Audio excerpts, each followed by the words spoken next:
কড়া করে এক কাপ। আরে তুই এখানে বসে গুনগুন করে গান করছো আবার? ব্যাপার কি গো নরাদা? ভাগ্যের চাকা উল্টে গেছে গো, তাই আজকের আমি আর চা বানাবো নে। বাবুর মতো এখানে বসে বসে আয়েস করে চা খাবো। নরা, আসল ব্যাপারটা ঝেড়ে কাজ বলছি, নয়তো নয়তো তুমি আমার লবডঙ্কা করবে। আজ আমি আর চা বিক্রি করবো নে। এই দেখো দেখি 500 করে ক্যাশ তোর হ্যান্ডে এলো কি করে? সেটাই তো বলতেছি। কেসটা কি সত্যি করে বলো তো নরদা? ওই যে নামজাদা শিল্পী শেতল বাবু আছে না, উনি আমাদের বকশিস দিয়েছে। 500 টাকা বকশিস? ওই শেতল বাবু আজ সকালে এসে হাজির। এই নে নরা, ধর 500 টাকা তোর বকশিস। ওরে বাবা, এই 500 টাকা বকশিস! শিল্পীর মন দেখতেছি কাদাচ্ছে নরম হয়। ওরে নরা, মন নরম না রে, ওরে আমার নরা দম। পকেটটা খানিক হঠাৎ গরম হয়ে উঠে আছে। আমার একখানা ছবি 5,000 টাকা, বুঝলি? 5,000 টাকায় হঠাৎ বিক্রি হইয়া গেল। জানি না কি বুঝিয়া কি ছবি কিনিয়া লইল ওই ভদ্রলোক। শহর থেকে, বুঝলি, শহর থেকে আমার ছবি দেখিতে আসিয়াছিল। 5,000 টাকার একখান ছবি? বাপরি বাপ, আমার 1 কাপ চা 2 চামচ চিনি দে করলি পরেও 5 টাকা কেউ দিতে চায় নে। কি যে বলিস, তোর ওই শীতল চা খেয়েই তো এই ছবিখানা আঁকিয়াছিলাম, তাই এই বকশিস। বাবু আপনি বসেন, আপনি ফ্রিতে 1 কাপ গরম চা খেয়ে যান, কোনো পয়সা লাগবে না। এই ওই শীতল বাবুর ছবি 5,000 টাকায় বিক্রি হয়েছে? এই তো সেদিন ঘোতনদের পাশের বাড়িতে ভাড়া এলো আর এসেই 5,000 টাকা। চল আমার সঙ্গে। 500 টাকা বকশিসের কি তেজ হচ্ছে বাবজি!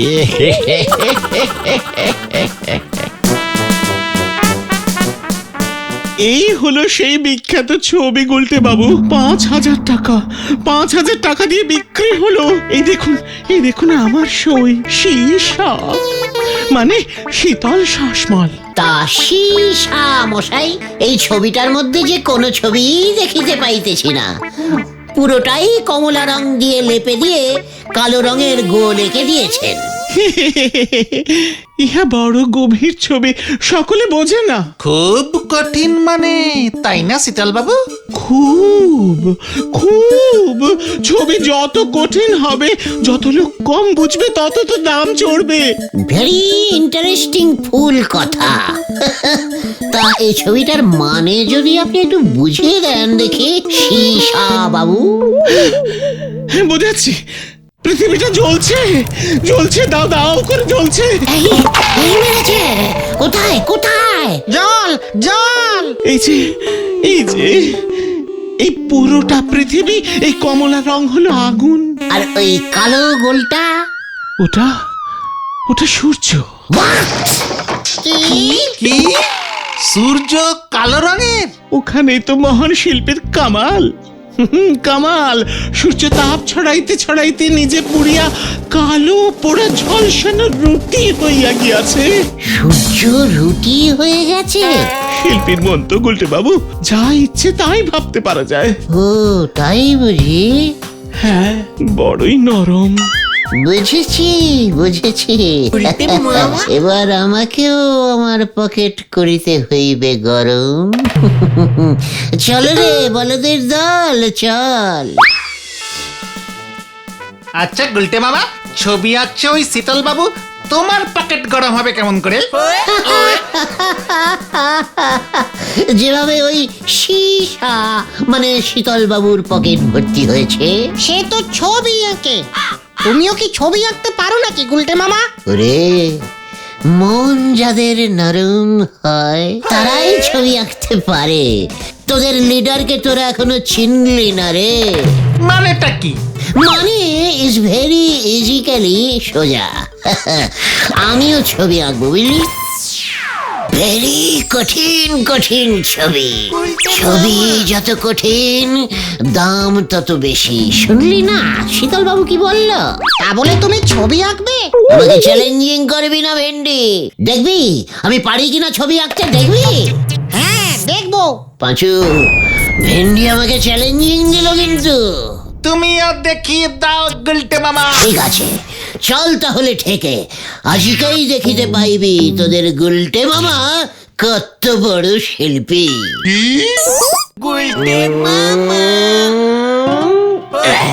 এটা তুমি কি আঁকলে গুলটে মামা? একটা গোল্লা। তুই যেমন অঙ্কে গাদা গাদা গোল্লা পেতিস, তাই গোল্লাকে ভুলতে পারিসনি, গলদপুরের বড় বলদ। তাহলে এটা কি? আমি বুঝে গেছি, রসগোল্লা 10 টাকার সাইজেরটা এঁকেছো। এ কে রে পাঁচু? তাহলে তুমি বলে দাও না গুলটে মামা। এ বড় গভীর মানের ছবি, কোনো মানে বইতে পাবি না, শিল্পীর কঠিন ভাবনা। কিন্তু এটা তো একটা গোল আঁকলে। ওরে গলদপুরের বলদ ছেলের দল, এ গোল যে সে গোল না রে, এ হলো একখানি গোল মাঠ। সেই মাঠ ভর্তি ছিল কচি কচি ঘাসে। ঘাস?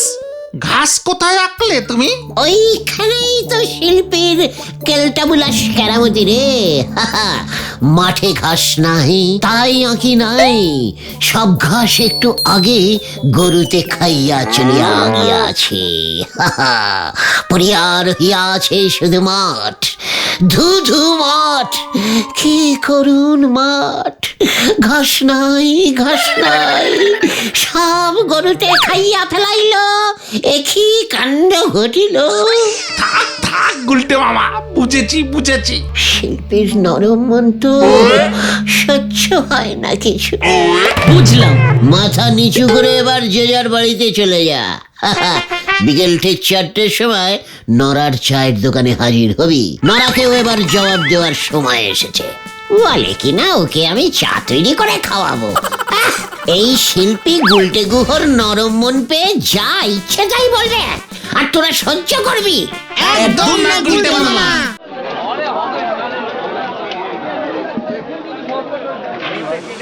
ওরে বাপ রে বাপ, আমি তো একদিনে বুঝতেও পারিনি যে আমাদের গুলটে বাবু এত বড় গোল্লা শিল্পী। আপনাদের দেখলে কিন্তু বোঝা যায় না গো। দেখেছিস তো একখানা গোল্লা এঁকেছি, তাতেই নড়া আমাকে কেমন আপনি আগে করছে। ওরে নড়া, গোল্লাই যে সব, সূর্য, চাঁদ, 1 টাকার কয়েন, ডোবা, পুকুর, দিঘি, রসগোল্লা, সবাই যে গোল রে। ওরে বাপ রে বাপ, একটা গোল্লার মধ্যে যে এত কিছু নৌকোয় ছিল সেটা কখনো ভেবে দেখিনি গো। এবার দেখলি তো, তোর ওই শীতল বাবু না আমার কাছে নস্যি নস্যি, একখানা ছবি বিক্রি করেই 500 টাকা বকশিস। তাও তো উনি দিয়েছেন, আপনি তো ওই গোল্লাই একে বিনি পয়সায় 2 কাপ চা খেয়ে নিলেন। আমি মানে চিন্তা করিস না নরা, এই তো সবে শুরু হলো আমার শিল্পী জীবন। আমার ছবি দেখবি 50,000 টাকা পর্যন্ত দর উঠবে। সে তো উঠে গেছে। মানে কি বলতে চাইছিস তুই নরা? শীতল বাবু বলে গেলে নদীর ধারে গোবিন্দ বাবু ঘোড়ার উপর বসে পোজ দেবেন। ঘোড়ার পর শীতল বাবু ঘোড়া আনবে? হ্যাঁ, শীতল বাবু ওনারে দেখি দেখি ওনার ডিরেক্ট ছবি আঁকবেন। গোবিন্দ বাবুর ওই ছবি পছন্দ হলে নাকি 50,000 টাকা দিতে পিছপা হবেন না। এ আপনি রে বলে দিল। হোয়াট? ঝোলা গোবিন্দ, ইয়ে মানে গোবিন্দ গুছাইতে ছবি আঁকবে ওই শীতল শাসমল, তাও আবার ওকে দেখে দেখে। সন্ন্যারা, শীতল বাবু দেখে দেখে ছবি আঁকে আর আমি আঁকবো না দেখে। তখন দেখা যাবে কার ছবির জোর কত বেশি আর কে কত টাকা পায়। চল তোরা, নরা আমাকে নাড়িয়ে দিয়েছিস, আর আমাকে কেউ ধরে রাখতে পারবে না। এখন আমাদের অনেক কাজ করতে হবে। চলে আয় তোরা।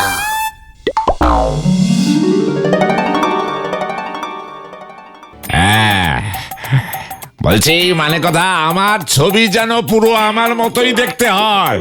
উমা, চিন্তা করবেন না গোবিন্দ বাবু, শিল্পীর কল্পনায় যতটা হবে ততটুকুরই পয়সা নেব আমি। আচ্ছা, বলছি যে ঘোড়া কই? আমি যে ঘোড়ায় চেপে বসবো বলেছিলাম, মানে কথা আমার বহুদিনের শখ। ঘোড়া ঘোড়া ওই তো ঘোড়া চলে এসেছে। হ্যাঁ, মানে কথা ওটা তো কুকুর। হ্যাঁ, আমার সঙ্গে মস্করা করছেন নাকি আপনি? কুকুরটাকে ঘোড়া দেখছেন? ওমা, মস্করা কেন করবো গোবিন্দ বাবু? শিল্পীর চোখ তো, বোঝার চেষ্টা করুন, চিন্তা করবেন না। আপনাকে আজকে আমি ওই ঘোড়ার উপরে বসিয়েই ছাড়বো। খতন, নে বলটা ছোড়। ছুটছি কালু, ছু ছু।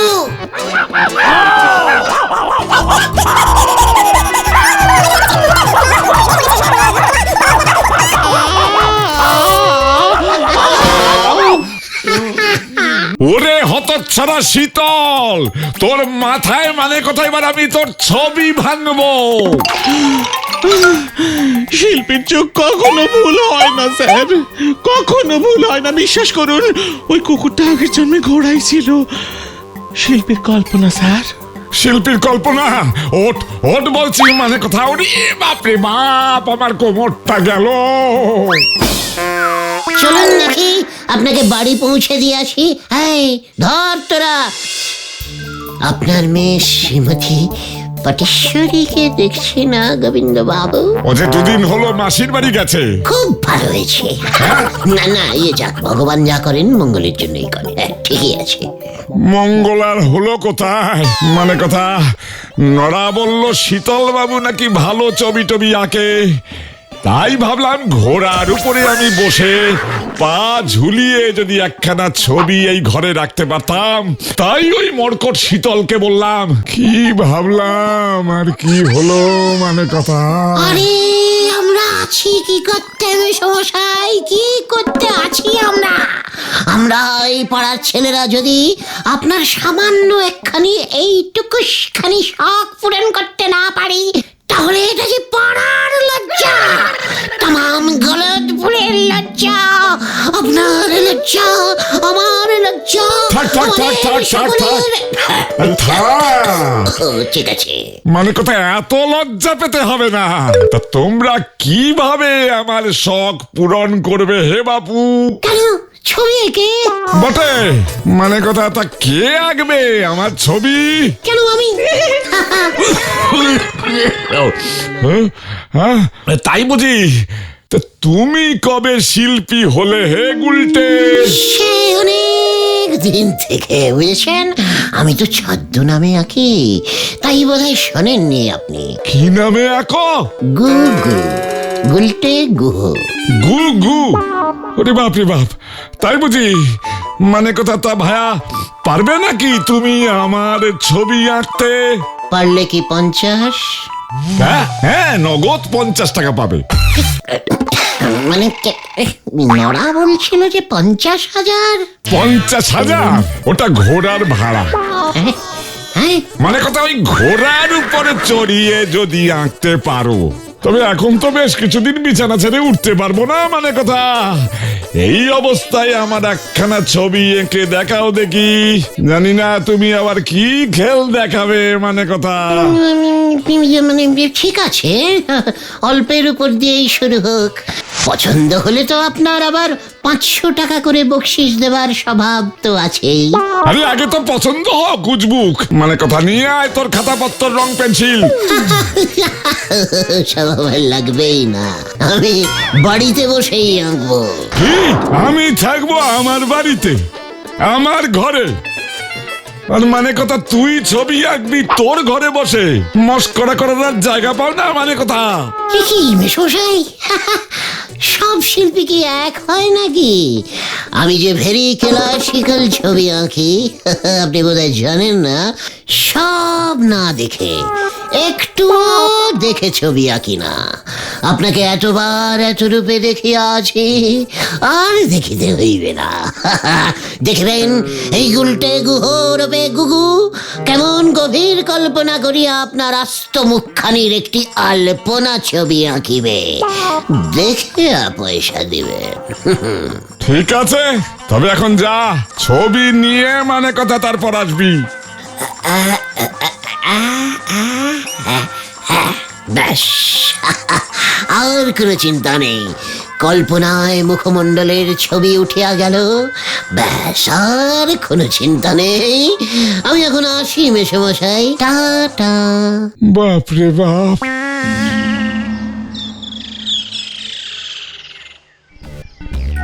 এটা তুমি কি করলে গুলটে মামা? তুমি গোবিন্দ বাবুর ছবি হুবহু আঁকবে কেমন করে? কিছু না ভেবেই দুম করে নিজেই যে এবার চ্যালেঞ্জিং করে বসলে। তখন না হয় গোল্লা এঁকেছিলে, এখন কি আঁকবে? রে, তোদের লিডার এই স্বয়ং গুলটে গুহকে অত কাঁচা খেলোয়াড় ভাবিসনি। ভেন্ডি, তোর একখানা ক্যামেরা ছিল না? ওটা আমার না, বাবার। বাবার এক মক্কেল বাবাকে ফিস দিতে না পেরে ওর ক্যামেরাটা দিয়ে দিয়েছিল। ক্যামেরার হিস্টোরি আমি শুনতে চাইনি। আজ রাতে ক্যামেরায় রিল ভরে আমাকে দিয়ে যাবি। রিল ভরাই আছে, কিন্তু তুমি ক্যামেরা দিয়ে কি করবে গুলটে মামা? গোবিন্দ বাবুর মুখমণ্ডলের ছবি তুলবো। তারপর সেই ছবির উপর আমি ডিজাইন করে গোবিন্দ বাবুকে উপহার দেব। ক্যামেরাটা নিয়ে আজ রাতে পাঁচুদের ঠেকে হাজির হবি, তারপর বাকি খেল আমার।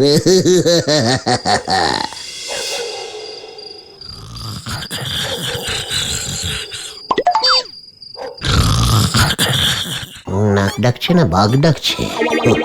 বাবা, এনে ভেন্ডি, ছবি তোল, ছবি তোল। গোবিন্দ বাবু তো ঘুমোচ্ছে। এই পোজেই ছবি চাই আমার। তোল তোল। এই, হয়েছে, ঠিক আছে, চল এবার পালা। মামা,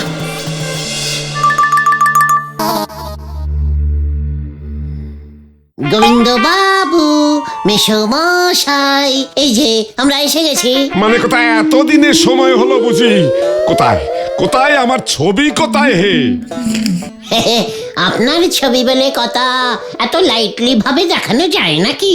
মানে কথা ডিপলি ভাবে কিভাবে দেখাবে তাহলে?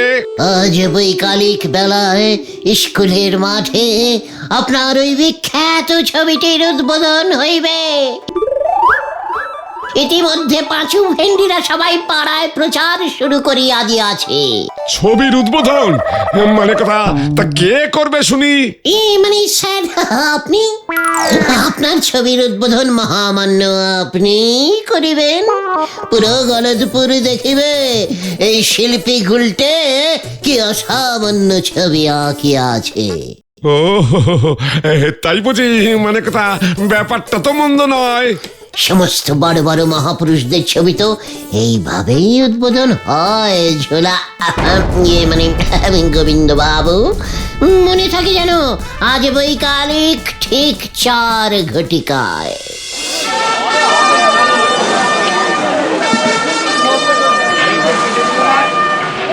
সবাই শান্ত হয়ে দাঁড়ান, উত্তেজিত হইবেন না। পৃথিবীর ইতিহাসে এই প্রথমবার নিজের ছবি নিজেই উদ্বোধন করিতে চলিয়াছেন আমাদের পাড়ার বিখ্যাত লোক শ্রীযুক্ত ঝোলা, মানে গোবিন্দ গুছাইত মশাই। হাততালি। ছবিটাকে এঁকেছে সেটা বলবি তো যুবক? হ্যাঁ হ্যাঁ, এই অসামান্য ছবিখানি আঁকিয়াছেন মহামান্য শিল্পী গুগু, মানে গুলটে গুহ। হাততালি দিন সবাই।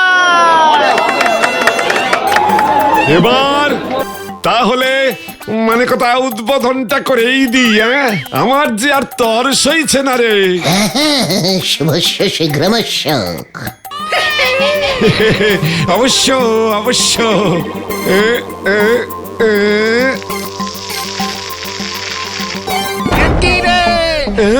একই ছাড়া মানে কথা তুই আমার এই ছবি নিয়ে এসেছিস, আমার 2 চোখে তুলসী পাতা দিয়েছিস। ভেরি আর্টিস্টিক্যালি ছবি এঁকেছি তো আমি, একেবারে আপনার স্বর্গযাত্রার ছবি, মানে ভবিষ্যতের ছবি, সবই শিল্পীর কল্পনা, সত্যি না কল্পনা। আপনি তো বললেন এখন শুয়ে শুয়েই ছবি আঁকাবেন, ভাবলুম যদি শুয়ে শুয়েই আপনাকে ওপরে। তাই বুঝি? তবেই এই যে আপনারাও কেউ ওকে ছাড়বেন না বলে দিলাম। এত বড় সাহস, মানে কথা আমার চোখে তুলসী পাতা দেয়। পাঁচু পালা! ধর ধর ওইটাকে ধর, মানে কথা দাঁড়া তুই, এই ছবি তোর মাথায় ভাঙবো আমি, মানে কথা। মরেছে।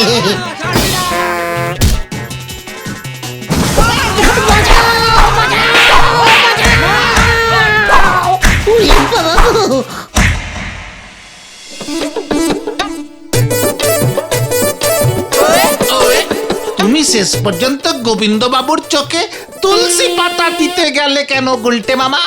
তা না হলে হয়তো এতটা খচত না।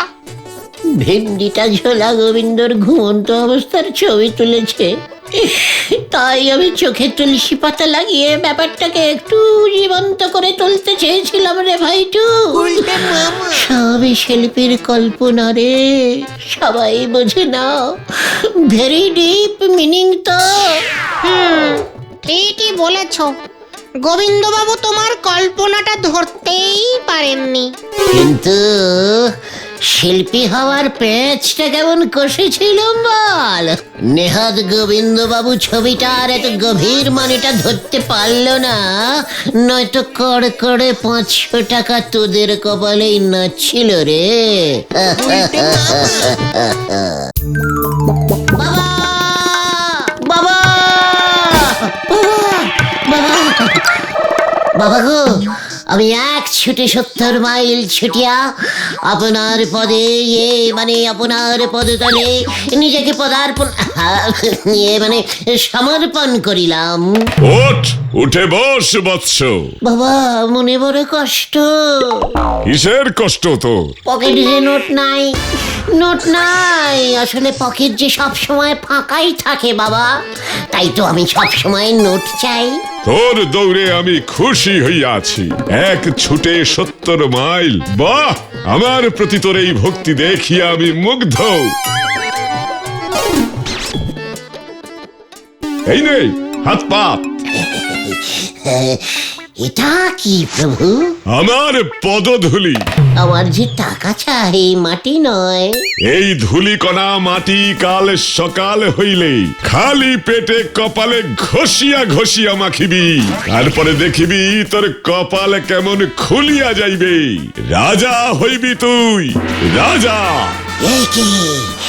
এই কি আমি শুনছি, আমি রাজা হয়ে যাব? তার মানে আমার কাছে রাজকোষাগার ভর্তি টাকা পয়সা, হিরে জহরত মণি মুক্ত। ওরে বাবা, ওরে বাপরে, ওরে বাবা, কি স্বপ্ন দেখলাম আমি? সাধু বাবা বলল আমি রাজা হব। পদধূলি, মানে পদধূলি কোথায়? ধুলি চাই, আমি ধুলি মাখবো কপালে, ধুলি মাখবো। শেষ পর্যন্ত আমার কপালে যে রাজা হওয়া ছিল সেটা আমি আগে বুঝতেই পারিনি রে। ইস, কিছুদিন আগেও যদি বুঝতে পারতাম রে পাঁচু। কিন্তু তুমি তো এখনো রাজা হওনি গুলটে মামা, স্বপ্ন দেখেছো মাত্র। আর তাতে এভাবে কপালে ধুলোবালি মেখে বসে আছো। চুপ কর ভেন্ডি, তোরা হয়তো ভুলে গেছিস ভোরবেলার স্বপ্ন সত্যি হয়, আর স্বপ্নটা আমি ঘোর ভোরবেলায় দেখেছি রে। কিন্তু রাজাটা তুমি হবে কোন রাজ্যের সেটা কি তুমি দেখেছো? ঠিক বলেছিস তো, উত্তেজনায় আমি এটা জিজ্ঞেস করতেই ভুলে গেলাম সাধু বাবাকে। তাহলে কি তোমাকে আবার যুদ্ধ করে রাজ্য জয় করতে হবে? অন্যের বড় ভাতে ছাই দেওয়া তোর বরাবরের অভ্যেস ঘটনা। যেই দেখলি আমি রাজা হতে চলিয়ে আছি, অমনি তুই টুপ করে একটা যুদ্ধ ঢুকিয়ে দিবি। কিন্তু সত্যিই তো, রাজা হতে গেলে একটা রাজ্য তো চাই। সাধু বাবা তো রাজ্যটার কথাই তোমাকে বললো না। এর জন্য বলি সব কাজ এত তাড়াহুড়ো করে করতে নেই গুলটে মামা। শোন গলদপুরের বলদ ছেলের দল, আমার কপালে রাজা হওয়া লেখা আছে যখন, তখন রাজ্য ঠিক একটা জোগাড় হয়ে যাবে। এই গুলটে মামা, বলছিলাম এই তোমার কপালটা আরেকটু ভালো করে পড়লে হয় না? রাজ্যের নামটাও লেখা থাকতে পারে। কথাটা মন্দ বলিস নি ভেন্ডি, তবে আমাদের এই গলদপুরে কপাল কে পড়তে পারে বলতো? কেন? আমাদের পাঁচুর বাবা ষষ্ঠীচরণ পুরোহিত জেঠু। এই আমার বাবা হাত দেখতে পারে, কপাল পড়তে পারে কিনা জানি না। ওরে গলদপুরের বড় বলদ পাঁচু, যে হাত দেখিয়া ভাগ্য বলিতে পারে, সে আরেকটু চেষ্টা করিলে কপাল রিডিংও করিতে পারিবে। বরং হাত দেখে ভাগ্য বলা অনেক কঠিন, হাতে অনেক একা বেকা রেখা থাকে। কপালে ওসব ঝামেলাই নেই, পুরো ক্লিয়ার। কিন্তু তুমি তো কপালে ধুলো মেখে আছো গুলটে মামা।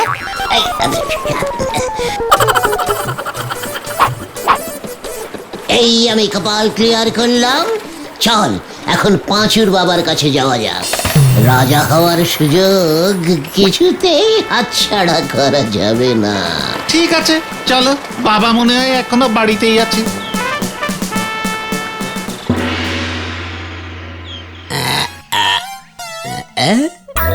কাম সারছে। এই আমি কি দেখতাছি? কি দেখেছো বাবা? রাজ্যটার নাম কি গো?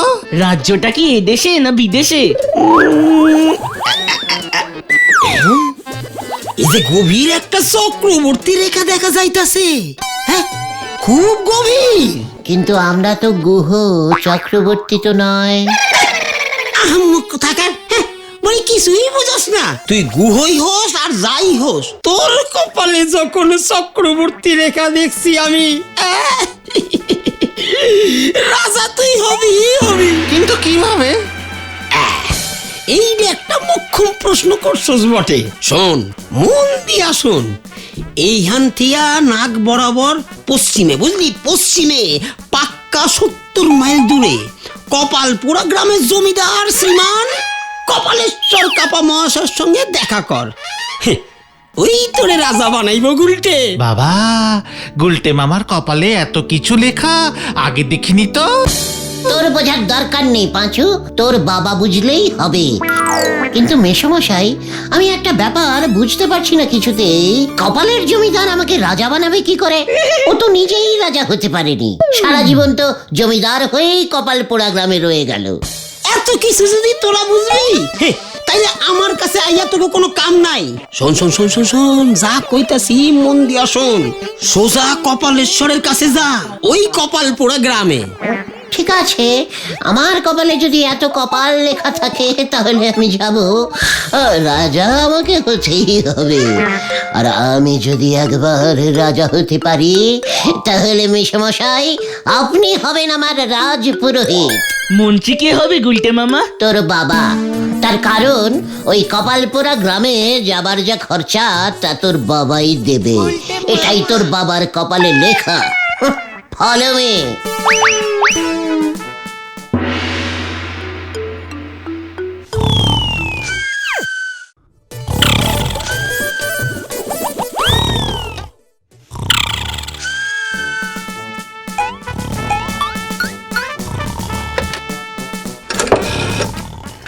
হ্যালো, এই আপনি ওই কপালপুরা গ্রামের জমিদার কপালেশ্বর বাবু কইতাছেন তো? তা ষষ্ঠী চড়েন নাকি? তা কি মনে করে একদিন পর কোনো খবর আছে নাকি? খবর আছে আমাকে গলতপুরের সব চাইতে বড় বলদাটারে পাঠাইতাছি আপনার কাছে দেখেন তো যে আপনার ওই মাইয়া ঝুমকা লতারে ওই বলদটার গলায় ঝুলাইতে পারেন কিনা। ছেলে কি করে? গুলতানি মাইরা দিন কাটায়, যারে কয় নিপাট বেকার। এমন ছেলে ছাড়া তো আপনার ওই ঝুমকা লতার জন্য পাত্র পাওয়া মুশকিল, কারণ এই ঘর জামাই পাওয়া না অত সোজা না। এই বলদটারে, হ্যাঁ এই বলদটারে আপনি এক কাজ করেন, ওই জমিদারির লোভ দেখান আর আপনার মাইয়ার লগে তারপরে সুখে শান্তিতে ঘর করব। নয়তো আপনার জমিদারি যা অবস্থা, এই বাজারের থেকে আর ভালো ঘর জামাই পাইবেন না। ঠিক আছে, কালই পাঠায় দাও তাহলে। রাজ্য সহ রাজকন্যার লোভ দেখাইবেন, মনে থাকে জানো? আচ্ছা আচ্ছা, আমি এখন ফোনটা রাখলাম, বুঝলেন তো? একবার যদি দাওটা লাইগা যায় তাইলে মোটা আমদানি হইব।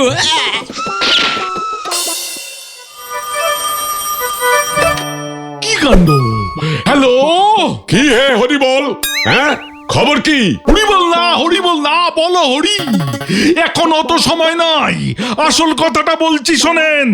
ওদিকে তো বড় কাণ্ড ঘটেছে, পাখি তো ফুরুত। মানে কথা কার পাখি? কোথায় ফুরুত হলো?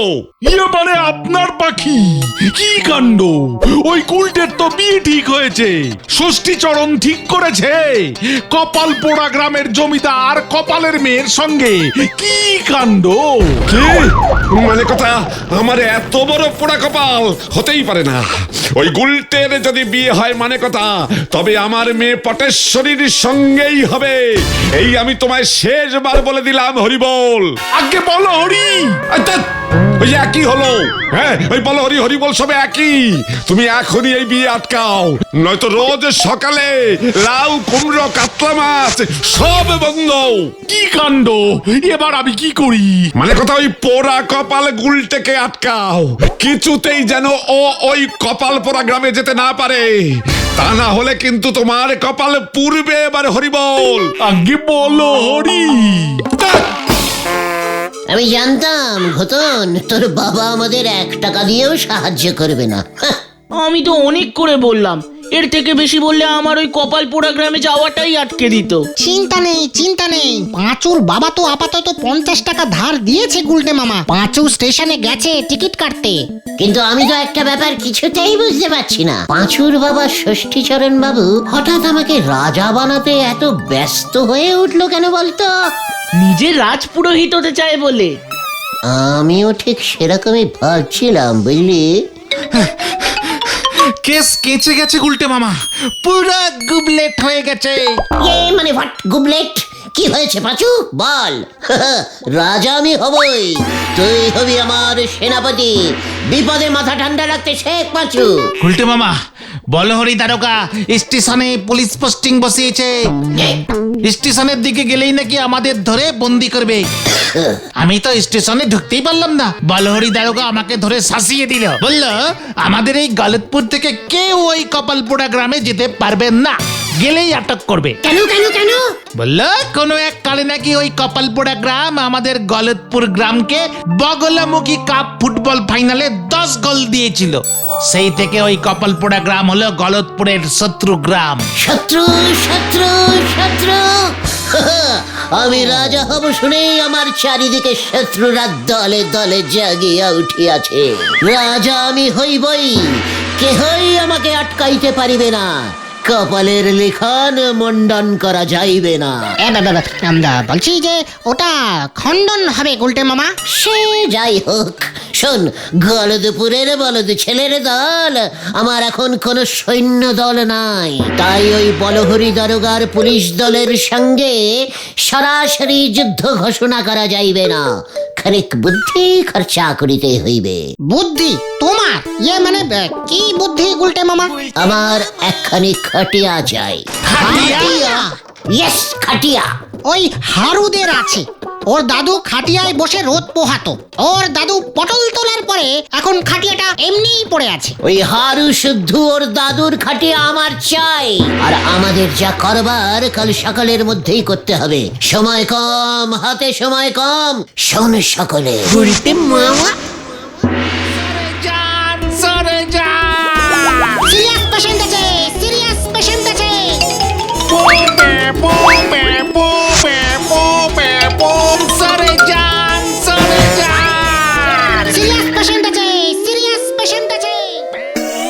সরে যান সরে যান সরে যান সরে যান। কি কাণ্ড, কার আবার কি হলো? আমাদের ষষ্ঠীচরণের ছেলে পাঁচু না? এই এই এই থাম থাম থাম থাম থাম থাম থাম, কার আবার কি হলো? কেউ গেল নাকি? একই স্যার, আপনি এখনো এখানে আর ওদিকে গোবিন্দ বাবু। কি কাণ্ড, আমাদের গোবিন্দ বাবু এই অকালে! এ কি, আমি তো ওর জন্যই এখানে। কি কাণ্ড! এই না না, গোবিন্দ বাবু না, ওনার ঠাকুমা সিরিয়াস অবস্থা। এই যায় আর কি, আমাদের গলতপুরে তো অ্যাম্বুলেন্স নেই, তাই আমরা এইভাবে ওনাকে হাসপাতাল নিয়ে যাচ্ছি।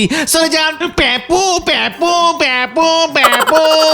কি কাণ্ড, আগে বলবি তো। গোবিন্দ বাবুর ঠাকুমা, সে তো অনেকদিন আগেই গত হয়েছিলেন বলে শুনেছিলাম। প্যাপো প্যাপো, ভুল শুনেছিলেন। গোবিন্দবাবু ওনার ঠাকুমাকে খুব ভালোবাসতেন। গোবিন্দবাবু খুব ভেঙে পড়েছেন।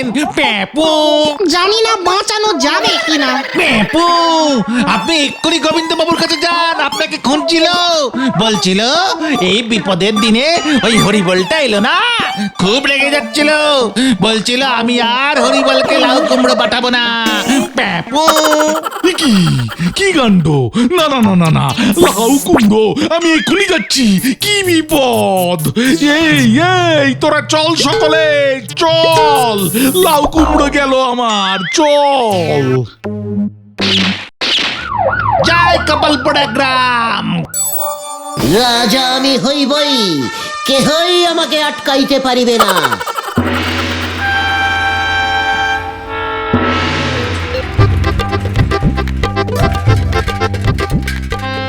পাঁচু, তোর বাবা হঠাৎ করে আমার এত ভালো কেন করলো বলতো? সেটাই তো বুঝতে পারছি না গো। সে তোকে বুঝতে হবে না। তাছাড়া আমার সঙ্গে সঙ্গে তোরও তো কপাল ফিরে গেল। আগে তুমি রাজাটা হও। এই শেষবারের মতো রিক্সা চড়ে নে। এরপর তো সবসময় রথে চড়ে এদিক সেদিক যেতে হবে।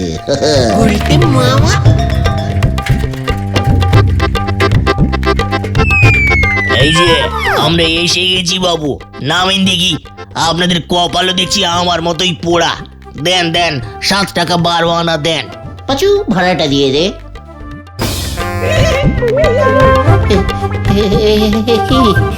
এটা কি? এই ছিল তোর বাবার মনে পাঁচু? এখনই এত মন ভেঙে কাজ নেই গুলটে মামা। এত কষ্ট করে এত দূর যখন এসেই পড়েছি, তখন ভেতরে ঢুকে দেখাই যাক না। হ্যাঁ হ্যাঁ, তাছাড়া দিনের বেলায় ভূত আসে না, বেগতিক দেখলে পালাবো। ঠিক ঠিক ঠিক, চল চল।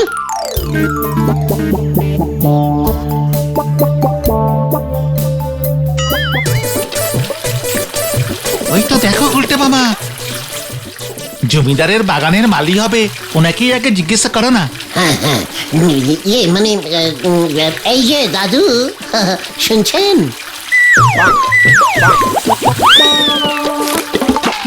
আমি দাদু হলে তুই কে রে হতচ্ছাড়া? নিজের বয়সটাকে ভুলে গেছিস? হ্যাঁ? এই বয়সে নাতি হতে চাইছিস? এই মানে দাদু, মানে না, মানে বলছিলাম কি, আমরা জমিদার বাবুর সঙ্গে দেখা করতে এসেছি। ওই গলতপুরের ষষ্ঠীচরণ মুখুজ্জে মশাই, উনি আমাদের পাঠিয়েছেন। আগে বলবি তো হতচ্ছাড়া মুখ পোড়া। তা ছেলেকে শুনি। মানে আমরা সবাই, মানে কি বলছেন ঠিক বুঝতে পারছি না। ইয়ে মানে মেশো, ইয়ে মানে আমি জমিদার কপালেশ্বর কাপা। ভেতরে এস। আগে মানে আপনি জমিদার? পাচুরে, ভেতরে চল আগে, কেসটা কেমন যেন লাগছে।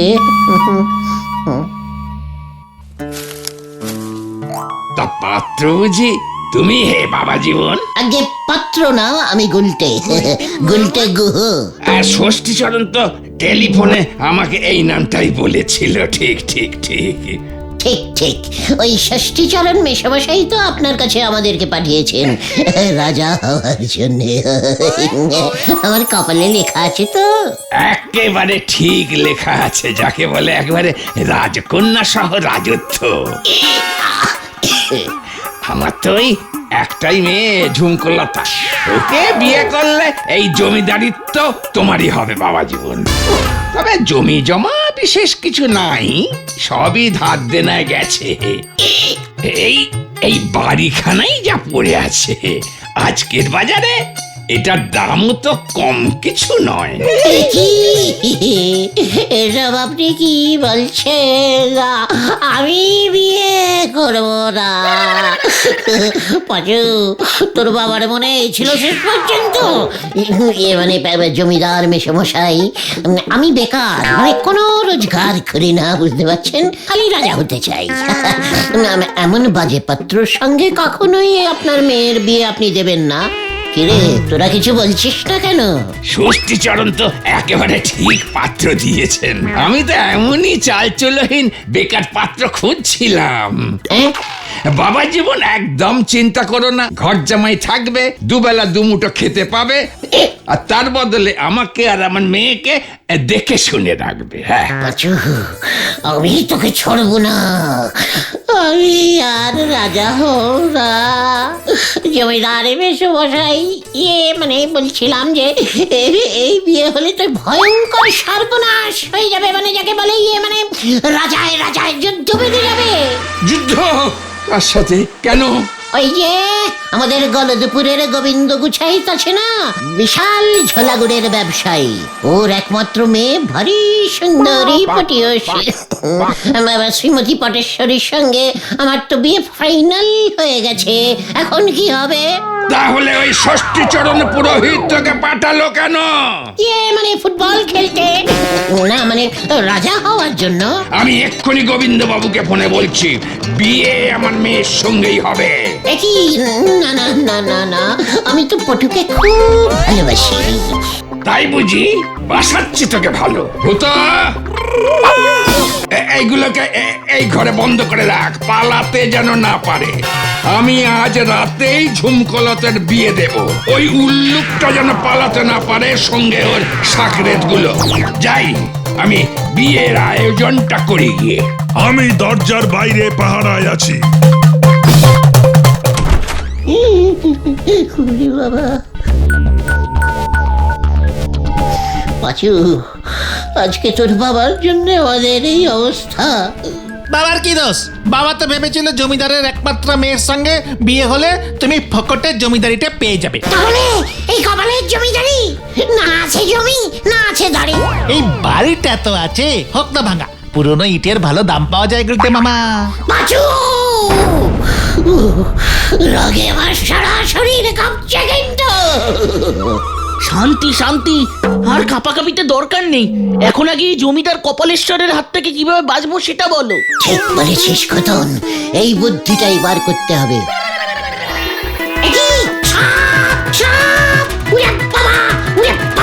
কোথায় কোথায় সাপ? ওই তো সাপ, ওই তো সাপ। এই যে মরে গেলাম রে। আমি মরলে ঝুমকলতার বিয়ে কার সঙ্গে হবে রে পাঁচু?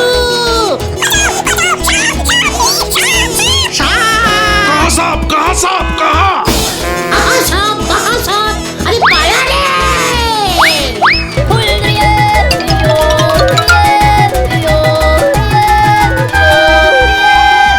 অল্পের জন্য তুমি বেঁচে গেলে গুলটে মামা, তোমার বিয়ে হয়ে গেলে আমরা যে তোমাকে হারাতাম গুলটে মামা। আমি ওই পাঁচুর বাবা ষষ্ঠীচরণ পুরোহিতকে ছাড়বো না। কোথায় কোথায় গুলটে? মানে কথা, ও আমার মেয়েকে এত ভালোবাসে জানতাম না তো। আরে আরে, ওই তো গুলটে। গুলটে আমাকে বিয়ে করবে? ইস, কি লজ্জা! গুলতে মামা, দেখো সামনে কে। ওদের কাছে খবর পৌঁছে গেছে যে তুমি পটেশ্বরীকে বিয়ে করতে চাও। পালাও গুলটে! বাবা পালিয়ে গেল। হেই হেই, একই একই, ওই ওই ওই ওই ওই ওই ওই ওই, ধর ধর ওকে।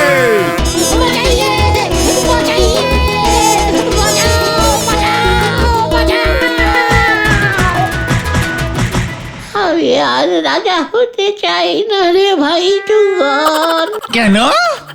রাজা হলে আমি কি তোদের সঙ্গে আড্ডা আর মারতে পারবো রে?